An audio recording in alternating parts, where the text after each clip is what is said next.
Perkenalkan, nama aku Suraya Ferry-Susnia. Kalian bisa panggil aku Yus. Aku menjabat di IPM sebagai anggota advokasi. Perkenalkan, nama aku Fariza Violita Anggraini. Kalian bisa panggil aku Vio dan aku di IPM menjabat sebagai anggota perkaderan. Perkenalkan, nama aku Tiftania Anindita Swani, bisa dipanggil Tania. Aku di IPM menjabat sebagai anggota advokasi. Nah guys, kalian pernah nggak sih kalian cerita ke orang dan orang itu menanggapi dengan baik? Oh, aku pernah. Aku sering cerita ke bestie aku, terus dia tuh mendengarkan dan menanggapi dengan baik. Kalau kamu, Yus? Aku sih jujur ya, kurang begitu sama kayak kamu. Aku tuh sering cerita ke teman dekatku kayak, dan aku tuh suka banget cara dia tuh menanggapinya, kayak dia tuh nggak motong pembicaraanku, terus habis itu dia tuh mendengarkan pembicaraanku sampai selesai. Baru kalau misalnya aku butuh nasihat atau saran, itu baru dia ngasih waktu aku udah selesai Ya cerita. kan, pokoknya seneng banget deh kalau didengerin. Nah guys, sekarang kita masuk ke sesi pertanyaan.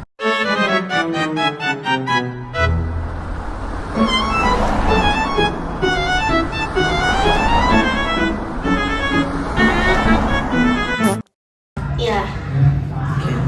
Pernah nggak kalian ngerasa lagi cerita ke orang, tapi orangnya malah sibuk main HP atau motong omongan kalian? Gimana rasanya? Kalau secara pengalaman sih yang main HP itu nggak pernah, tapi kalau dipotong itu aku sendiri pernah. Nah itu rasanya sakit banget sih, karena aku nggak didengerin dengan baik. Terus aku jadi merasa, duh kok ini nggak mendengarkan ya, aku kan jadi sedih, langsung bad mood gitu. Kalau kamu, Vi? Sejujurnya aku tuh pernah ya, mungkin karena orang itu lagi sibuk atau gimana, dia fokus sama HP-nya sendiri. Dan rasanya tuh kayak kesel gitu loh. Kan aku tuh mau cerita karena aku percaya dengan dia, tapi dianya malah kayak nggak nanggepin gitu. Kalau kamu ya? Kalau aku tuh ya sama, tapi jujur kalau yang main HP itu pernah, tapi nggak yang sering. Yang sering tuh kayak dipotong gitu loh. Mungkin karena mereka itu punya nasihat buat aku atau saran buat aku, tapi menurut aku tuh kayak minta tolong gitu, kasih nasihat atau sarannya waktu aku udah selesai cerita gitu. Dan perasaanku sih pasti kayak kok gini sih, kan harusnya kan dengerin aku cerita dulu baru kamu potong. Bener-bener. Kamu tuh waktu dipotong itu kamu lagi cerita sama siapa? Aku lagi cerita sama temanku. Mungkin temanku itu kayak terlalu excited, makanya dia tuh potong. Kan aku masih belum selesai ngomong gitu. Nah, kalau kamu? Kalau aku sih waktu itu aku lagi ngobrol sama teman aku juga. Nah dia tuh kayaknya lagi chattingan sama mamanya deh kalau nggak salah. Nah itu tuh mungkin karena dia terlalu fokus ya, jadi aku jadi nggak didengerin gitu. Kalau kamu? Iya sama aku juga, temanku itu, tapi kadang tuh cerita tuh kita tuh nggak berdua doang, jadi kayak bareng-bareng gitu. Jadi kadang tuh yang motong tuh nggak cuma 1-2 orang. Oh iya. Coba ingat-ingat, siapa orang yang menurut kalian paling enak diajak cerita? Apa yang bikin dia enak dia ajak ngobrol? Kalau dari aku sih orang tua, karena orang tua itu pasti pendengar pertama kita yang kayak kalau misal aku lagi sedih, aku cerita ke mamaku atau ayahku, pasti ayahku sama mamaku itu nanggepinnya itu kayak apa yang bikin kamu sedih, gini. Pasti kita itu kayak rasanya tuh jadi lega, dan orang tua itu kan salah satu orang yang kita percaya tanpa kita takut untuk bercerita. Betul. Kalau kamu kan? Kalau aku sama orang tua dan teman dekat, karena mereka itu yang paling mengerti perasaan kita. Kalau aku merasa gak enak, merasa seneng, aku cerita ke mereka. Kalau kamu, Vi? Kalau aku sih, aku setuju sama kalian berdua ya. Yang pertama tuh orang tua pastinya, karena kan apapun keadaan kita kan pasti kita harus cerita ke orang tua, karena kan mereka yang dari dulu nemenin kita gitu. Dan mereka tuh yang paling tahu perasaan kita gitu. Nah, ke teman dekat juga, karena kan mereka juga teman yang paling dekat sama kita dan yang paling kita percaya gitu. Iya. Kalau kita cuma dengar tapi nggak benar-benar perhatiin, apa akibatnya buat orang yang lagi cerita ke kita? Menurut aku ya, kalau misalnya kita tuh cuma merhatiin tapi nggak bener-bener. Kalau kita cuma dengerin tapi kita itu nggak merhatiin gitu. Oh ya, cuma dengerin dan nggak merhatiin. Menurut aku sih orang yang cerita ke Gemali juga bakal kecewa, bakal Betul. kayak Iya, nggak percaya lagi sama kita, terus mereka jadi juga nggak terbuka lagi gitu sama kita menurutku. Kalau kamu? Iya, setuju. Oh ya, kayaknya. Kalau aku sih hampir sama kayak Vio, karena yang pertama tujuan orang cerita ke kita itu kan pasti kayak mungkin buat didengerin, maksudnya diperhatiin gitu. Kalau kita malah ngasih apa itu respon yang jelek, maksudnya kayak kita tuh nggak dengerin, kita cuman kayak nggak memperhatiin, tapi kita cuman kayak main HP atau apalah segala macam, tuh malah bikin orang yang ngomong ke kita itu kesannya itu kayak kecewa, sedih, Iya, terus bakal iya. nggak percaya lagi ke kita gitu. Iya benar. Kalau kamu kan? Kalau aku pengalamanku pernah yang nggak didengerin, nah itu rasanya kecewa banget.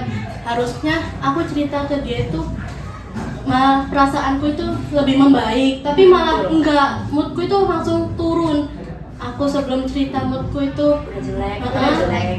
tapi tambah jelek karena dia tuh nggak merhatiin. Terus aku jadi tambah nggak percaya lagi sama dia. Iya benar sih. Kalau teman kalian lagi cerita masalah, apa yang biasanya kalian lakukan biar dia ngerasa didengerin? Ada tips nggak dari kalian? Kalau aku ya, buat teman aku yang ngerasa didengerin tuh, yang pertama pasti biarkan mereka itu mengeluarkan emosinya dulu. Misal kayak cerita dulu sampai akhir, baru kita lihat kesalahannya itu ada di mereka atau yang mereka ceritakan. Kalau misalnya masalahnya ada di mereka, berarti kita harus memberi nasihat dengan tutur kata yang baik ke teman kita. Kalau misal kamu itu salah dan kamu harus memperbaiki sifat kamu yang ini, misal kayak itu. Nah, tapi kalau misal orang itu yang salah, kita kasih contoh cara dia menyelesaikan masalahnya. Jangan terlalu berburu-buru, jangan terlalu kayak cepat mengambil keputusan, dan kita itu harus kayak yang bijak dalam mengambil keputusan. Nah, aku selalu maintain eye contact, karena dengan memaintain eye contact ini yang ngomong sama kita tuh jadi lebih diperhatikan. Terus sama kayak Ius, biarin temen kita itu cerita sampai selesai, karena kalau dipotong dia akan menjadi sedih. Terus habis itu merasa, kok aku pas cerita nggak di Kabarin dulu. Iya. Potong-potong. Terus habis itu kalau udah selesai cerita, aku kasih solusi atau aku nasihati gitu. Kalau kamu, Vi? Aku setuju sama kalian berdua. Biarkan orang ini tuh cerita dulu semuanya ke kita sampai akhir. Baru kalau misalnya dia minta tips atau minta nasihat, baru kita kasih. Dan kita juga nggak boleh cepet-cepet ngambil keputusan. Betul. Kata Ius tadi benar. Kalau misalnya memang yang dia ceritain ini dia yang salah, baru kita bisa nasehatin. Iya. Nah, kan pertanyaan ini udah habis. Menurut kalian kesimpulan dari pertanyaan-pertanyaan tadi itu apa? Kalau dari aku sih kesimpulannya itu mendengarkan bukan soal mendengarkan doang, Vio, Tania, tapi juga tentang gimana cara kita itu menghargai dan memahami perasaan orang lain. Kalau Tania betul. sendiri, Dari aku, kesimpulannya adalah mendengarkan dengan sungguh-sungguh untuk menghargai orang lain. Jangan sampai orang lain itu merasa tidak dipedulikan dan akhirnya menutup diri. Kalau kamu, Benar. Vio? Kalau menurutku sih ya, jadi pendengar yang baik itu berarti kita tuh memahami, memperhatikan dan juga menghargai orang yang sedang bercerita kepada kita. Oke, mungkin segitu dulu dari kita. Akhirnya aku Vio, Aku Tania. dan aku Ius, IPM Baru mengucapkan terima kasih dan sampai jumpa. Wassalamualaikum warahmatullahi wabarakatuh. Bye.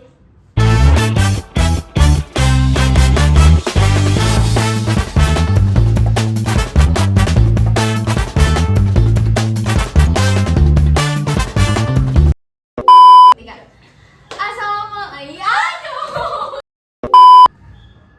Advokat, aduh, Pernah dong.